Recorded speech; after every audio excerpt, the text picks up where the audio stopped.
കായംകുളം കണ്ടലൂർ വടക്ക് വരമ്പത്ത് ദേവീക്ഷേത്രത്തിലെ കാർത്തിക മഹോത്സവത്തിന് തുടക്കമായി. ഇതിനോടനുബന്ധിച്ച് കൊടിയേറ്റ് നടത്തി. കായംകുളം കണ്ടലൂർ വടക്ക് വരമ്പത്ത് ദേവീക്ഷേത്രത്തിലെ കാർത്തിക മഹോത്സവത്തിന് തുടക്കമായി. മാർച്ച് 6 വരെയാണ് കാർത്തിക മഹോത്സവം നടക്കുക. മാർച്ച് 6-ന് വള്ളുകപ്പള്ളിൽ കൊട്ടാരത്തിൽ പുനഃപ്രതിഷ്ഠാ വാർഷികം നടക്കും. ഉത്സവത്തിന് തുടക്കം കുറിച്ചുകൊണ്ട് തൃക്കൊടിയേറ്റ് നടന്നു.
ക്ഷേത്രതന്ത്രി കല്ലമ്പള്ളി മഠം വാമനൻ നമ്പൂതിരിയുടെയും ക്ഷേത്രമേൽശാന്തി അമ്പലപ്പുഴ സച്ചിൻ സജീവൻ പോറ്റിയുടെയും മുഖ്യ കാർമ്മികത്വത്തിലാണ് ചടങ്ങ് നടന്നത്.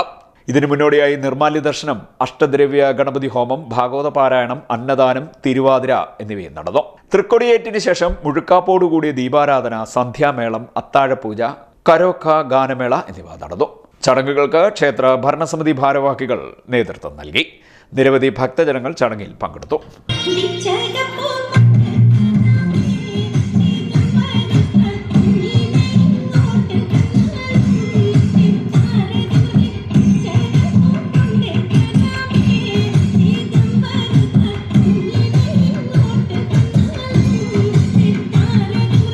CD net news, Kayamkulam.